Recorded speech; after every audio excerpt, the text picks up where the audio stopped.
Go through the plan.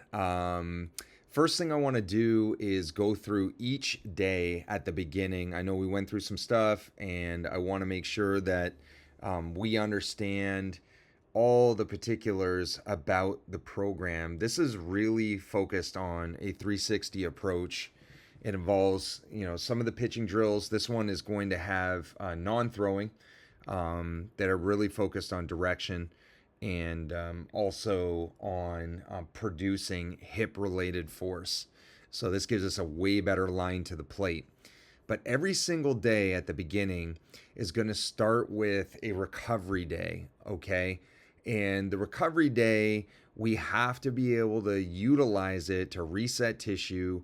You can also use it on other days. You're going to see in our calendar, our training calendar, and all this gets pushed to an app that you have these off days. This gives us time between training days, but we can utilize this recovery day on days off, or you can even do it after the training days, which what I have in my calendar, the dots, and this will also be on the app, will indicate days that you have training input. Okay, so at the beginning, every day has a check-in, and in the check-in, there's going to be a few things. One, we like to get the body weight at the beginning of the day just to make sure we're drinking enough water. A lot of athletes, especially in season and hot weather, they lose a lot of body water. They get dehydrated, and that causes a lot of risk in terms of recovery by having blood flow to the throwing arm, but also muscle contraction. We need water as a part of our ability to contract and create power and maintain power. So the next thing that I wanted to go through is the morning routine. There is actually a checklist ahead of that. I apologize. I'll click on this. How did you sleep last night? How does your arm feel? How does your body feel? We look at this data over quarters of the year, and we start to assess where do we need to make our programming changes. With our RC13 Elite athletes, that we have a whole team around them. That communication happens really quickly with our remote performance specialists, and there's a lot of adjustments that's made on a daily basis. But as far as the workload measures, we look at making those adjustments on a quarterly basis. But we do change our exercises every 3 weeks. So that's something that I do want you to be aware of, that we do like to have a little bit more novelty in the training, teaching new training skills.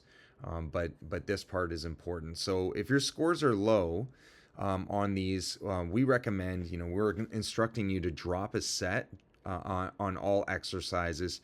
If it's one set, do half the reps, okay? So that way you're self-managing within the app and you're not overworking yourself, okay? The morning routine's important. We have these handouts that I think are phenomenal. I'll pull them up on our website. Let's just see here. So you can see, you go to the bottom, and we have all of these particular downloads. We want to make sure that you have all of them, but the critical mindset pointer is going to really work for what we do for our mental game. The shake guide is for recovery, having soreness, lean mass development, improving the ability for your body to heal. This is huge here. The critical mindset, or the critical fueling pointers, this is important to identify where you might have micronutrient deficiencies. Each of these have an instructional link which will give you more information on how to utilize them, okay? So let's get back to our training program. When we get to the top here, we're looking at being able to identify where we need to build an affirmation.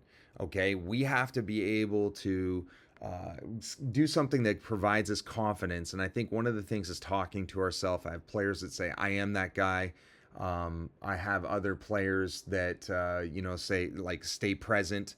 Things where we think about the past and the future as an athlete isn't very good. We have to be in the moment. We got to develop an affirmation. The packet will give you a little bit of insight in terms of how to do that. And we have specialists that really help in those areas. Beetroot juice is huge. Having low nitric oxide that in your bloodstream, that is an issue. Beetroot juice, I find, is One of the best to boost circulation of the arm, especially if you're not on any blood thinners. I recommend it. We even have testing strips if you need more, where you want to be able to look deeper from your saliva to make sure that this is happening when you are taking in beetroot supplements or juice. We also recommend kale that can really help here in this area. Blending it in the shakes. Using it with the shake guide. And so we have lots of options. We have registered dietitians that help on so many levels. We have deals with MLB companies that have the auditing and gone through the proper measures to make sure their supplements are pure for athletes. So there's a lot of resources there, but we also recommend going with whole food first. Soft tissue care, we utilize a more natural salve to be able to promote healing, reduce pain, microcirculation. So we have this as part of our process for daily care of the throwing arm. And you can utilize this in different parts of the body as well, like our salves. There's 3 different kinds that we use. I'll pull it up. We have a discount code for them. And I really see them being beneficial. So when we go to shop, you're going to see there's a green salve, a purple salve, and a blue salve. We use all the roll-ons so we can apply a little bit of pressure. We use the one that's got more of an activator at the beginning before we throw. We use the green one that's got a CBD it's a form of cannabis that's from the hemp seed. So it's not an activated form of this, so don't worry about that. It's really for pain relief. And the other thing that's a part of this is a little more magnesium in this as well, and DMSO to promote healing. And then afterwards we have this Soul Serenade. It's an extended release that athletes wear at night after their shower. So we got a good consistent blood flow happening. And our firm gets discounts on all of this. So, please reach out to me if you're interested in more information. It's not necessary to implement the program by having it, but I know it's a performance accelerator and it definitely is a healer. So the next thing when we go through this recovery day is we want to get used to a routine that would involve an arm care test. Now on a Sunday recovery day, which can be used on other days, we really want to have a day or two where the arm is not throwing, especially at younger ages. So we have this in here for other components in the week where our athletes have sensors, they're testing their throwing arm, they have access to them. And we're able to identify on our side where we need to make pivots in the training, going in and making adjustments, okay, to your programming so it's more customized to the arm. But as part of it, we have a pre-throw activation. We walk you through how to do all of the necessary exercises. I'm showing you some YouTube videos that really kind of lay it out. So we have the activation. Sorry, this would probably be a video. Let me see here. Activation. Right here, where it'll take you through in 6 minutes all the different elements of the. Must be a lot of people watching this. I apologize that this came up. All the different pieces on how to do each of the warm-up routines and doing it properly. So that's going to be available to you. And then, we take the exam, and the exam then goes into our database with our RC13 Elite plans, where we're having in text threads and specialists. You would text screenshots so that we make game time decisions and real time decisions on throwing programming and other avenues. But with this particular program, you're going to be just fine. The biggest thing is to be able to go through some of the courses. Armcare.com has some great ones. We integrate a course that will get to you where you can truly learn about what all the data means if you want to make adjustments to your decision making on your own for your throwing programming. So then the other thing you would do is if it's a mound day, right, we want to do this arm care test mostly on mound days and high intensity throwing days. If it's a mound day, you would do your test afterwards. You want to know how much fatigue came out of your arm. And that scales your amount of throwing the next following days, or your next scheduled bullpen or game, to make sure that you're not overworking your arm. And also in the training, this will help you as well. If you see your arm is super tired, you can push your training a day or two to let it recover. Then there's this throwing preparation and drills. Now we're going to give the day a little bit of rest, a day for a little bit of rest for the throwing arm and the body in this section. But you'll see on other training days, we have things built in, that are for the drills. Okay. And then getting through the range of motion. If we can commit to this, a foam roller and a tennis ball, putting that in your your living room while you're watching TV, going through this to reset tissues, it's going to come out better in the end because you're going to have that mobility. And feel free to do it after your training days, after your games. Cannot hurt to make sure that everything has mobility. The checkout piece, again, we're looking at this stuff. Some of the questionnaire responses each quarter. So this one, let's just start with the questionnaire. If you threw or you did speed training, hit or lifted weights in the app, you can rate how hard that was, and so that also scales, sort of where the player is at as far as their work level. And then we do recommend an arm bike, and you can get these arm bikes relatively inexpensive. I'd like to find a company that can make something more travelable maybe than this, but this does fold up, and they're not that expensive where, the athlete would go in. You can watch the video here. It actually shows how big it is, and you can put it up on the table and it folds up, where you can get some consistent blood flow work, especially if we're using the salves. We're really increasing blood flow to the throwing arm. So I think that's an awesome thing that we can do for our arm. The post training routine, remember, you're going to have the shake guide, but we have dietitians that are phenomenal that we can help if you're involved, you need lean mass development or other pieces. If, you're going through injuries or soreness, we have diet plans focused on reducing inflammation, and then soft tissue care again. And then we want to do a body weight towards the end of the night, make sure we're hydrated again. We want to make sure that we're not losing lean mass, we're not losing body water. So that's important. Cherry juice is important too if you're sore. There's lots of sources of cherry juice. I recommend Cherry Bundy, which I like. I just find they're a little easier to drink. Cherry Bundy, put it in here. Helps with sleep. So we have it like 2 hours before bed. There's one that's like more low sugar. I recommend, that. There are chewies, I guess. They make gummies. There's some ways to do that. If you choose a cherry juice, that or a syrup, just make sure that it comes from a reputable source, and you don't drink it too close to bed, in the sense that you don't want to have to get up and have to go to the bathroom too many times. It does boost melatonin, helps with sleep, so it's great. As I mentioned, the blue sab before bed really helps promote more circulation. And then an evening gratitude practice or visualization practice, there's a lot of resources in that packet I've given you, much beyond what I'm asking for here. But what we want to be able to do is, find some level in your day that has brought you happiness. Not every game's going to be the best. You got to find something that you're grateful for being there. Maybe it's, you got to see a friend who came to watch you play. I mean, there's all sorts of things.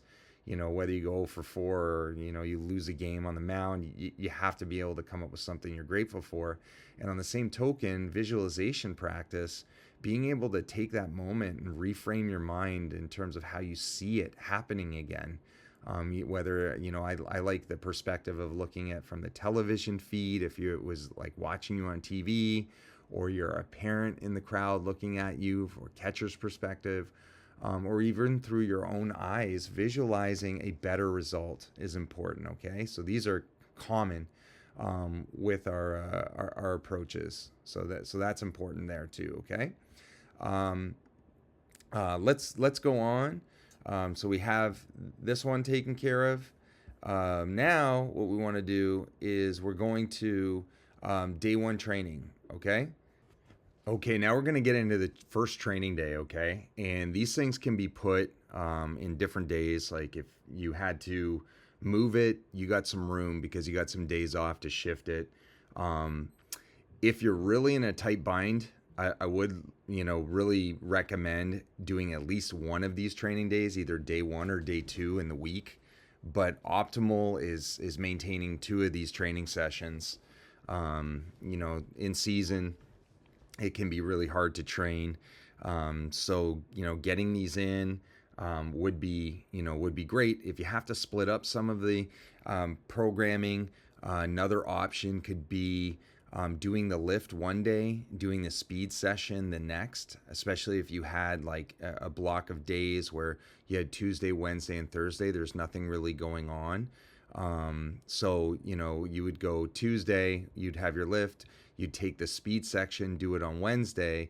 Thursday, you have your training. You might be able to get the full day in, or put the speed session on Friday and pitch on Saturday. One of the biggest things is that if I was going to be pitching on Friday, a heavy lift before might be challenging. If you're pitching, but if you're playing a position, doing the training and having 6 hours between the training and the game is possible.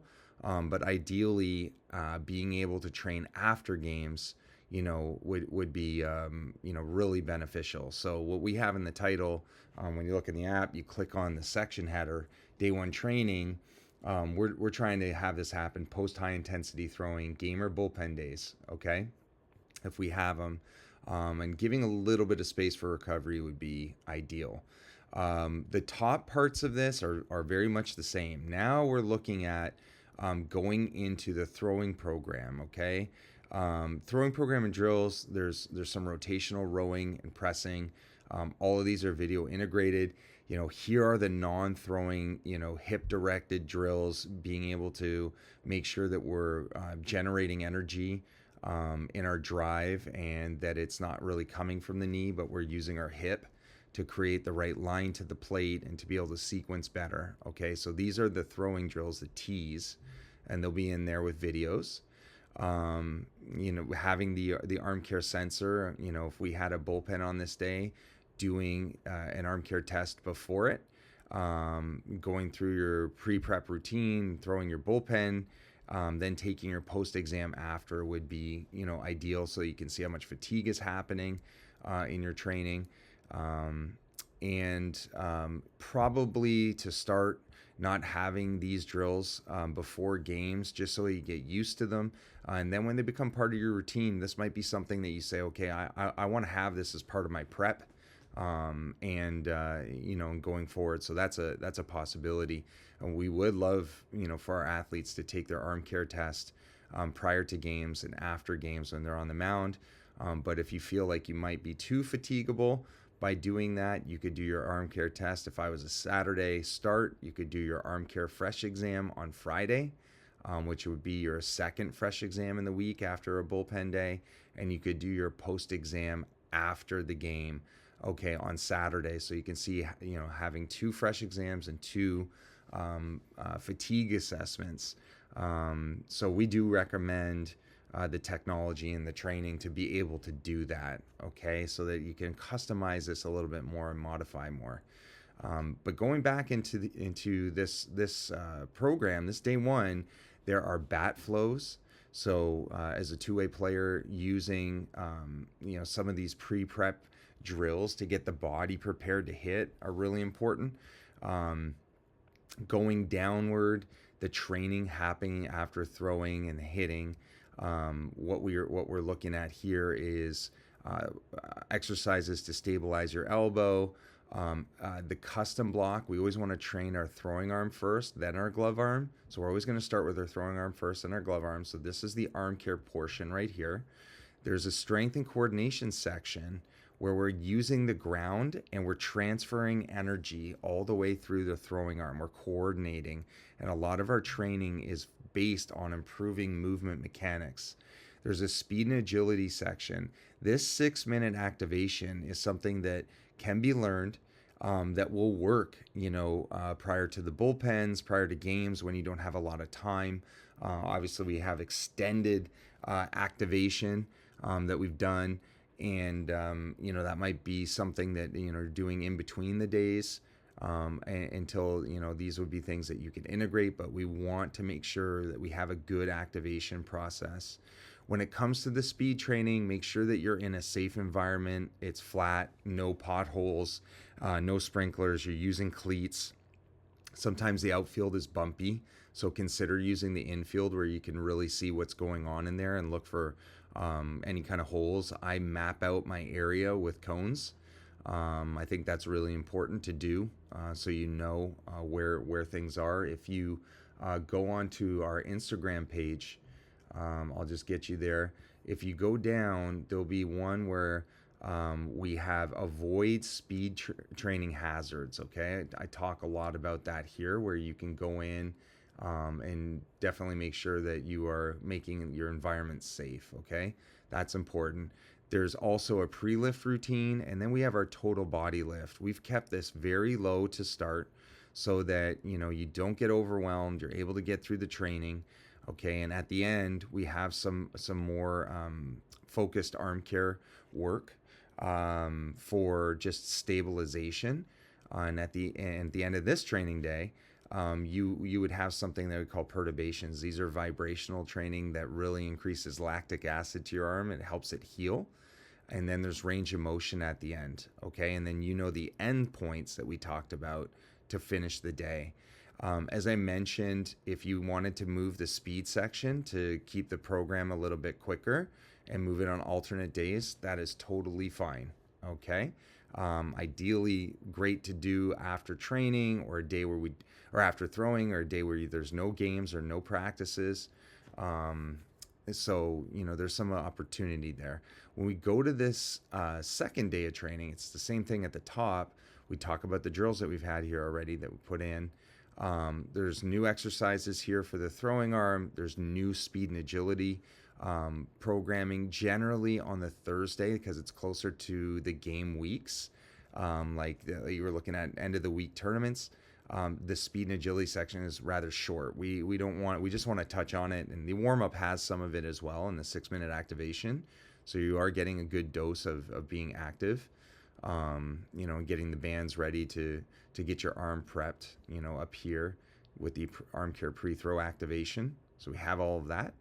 And then you have your next secondary total body lift. Okay. There's a little training pre-training flow where you're getting your body loose and ready for actual lifting. And you're going through, and I highly recommend doing the range of motion, after all the training sessions. Okay, and you can do these as well on other days if you'd like, other than just the foam rolling and the trigger points. Adding this in, getting mobility, super good for you. Okay, so this is a good basis of starting out a plan, and just so excited for you this season, and it's just great connecting and getting things going.